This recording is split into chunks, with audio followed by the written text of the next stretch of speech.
आज मैं आपको इतिहास की एक ऐसी कहानी सुनाने जा रहा हूं जिसे शायद आपने सुना तो होगा, लेकिन उसकी असली भयावहता कभी देखी नहीं होगी। ये कहानी है उस समय की जब गुजरात की धरती पर लोग एक मुट्ठी अनाज के लिए तड़प रहे थे और आसमान से बारिश की एक बूंद भी नहीं गिर रही थी। कल्पना कीजिए, एक ऐसी धरती की जहां कभी खेत हरे भरे लहराते थे, जहां हर मॉनसून के साथ किसानों की उम्मीदें आसमान को छूती थी। लेकिन एक साल ऐसा आया जिसने गुजरात के इतिहास में डर, भूख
अनाज कभी गरीब किसान भी खरीद सकता था, अब वो अमीरों के लिए भी मुश्किल होने लगा।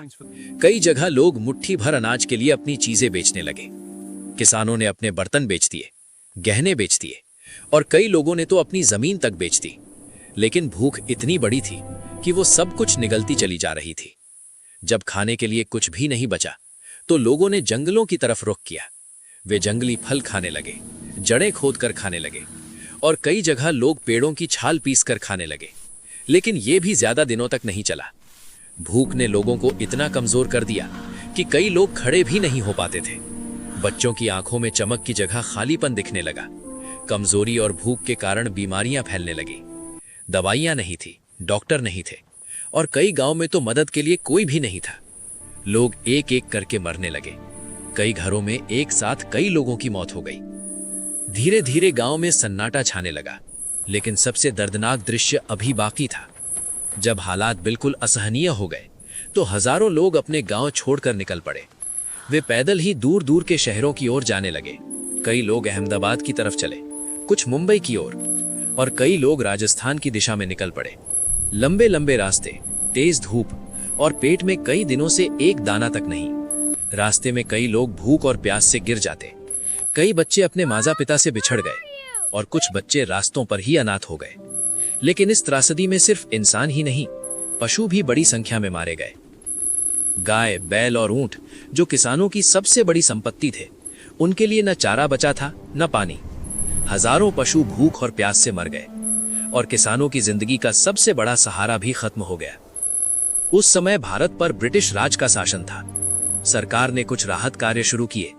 कुछ लोगों को अनाज दिया गया, कुछ लोगों को सड़कों और नहरों के निर्माण में काम दिया गया।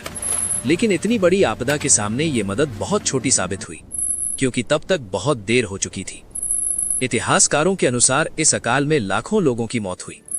गांव के गांव खाली हो गए, कई परिवार हमेशा के लिए खत्म हो गए और ये त्रासदी गुजरात के इतिहास की सबसे भयावह घटनाओं में से एक बन गई। आज भी गुजरात के कई गांवों में बुजुर्ग एक कहावत कहते हैं, छप्पनियों जेवो दुकाळ फरी कदी ना आवे, यानी ऐसा भयानक अकाल फिर कभी ना आए। ये सिर्फ एक वाक्य नहीं है, ये उन लोगों की याद है जिन्होंने भूख, दर्द और बेबसी का सबसे कठिन समय देखा। आज हमारे पास बांध है, नहरें हैं, आधुनिक खेती की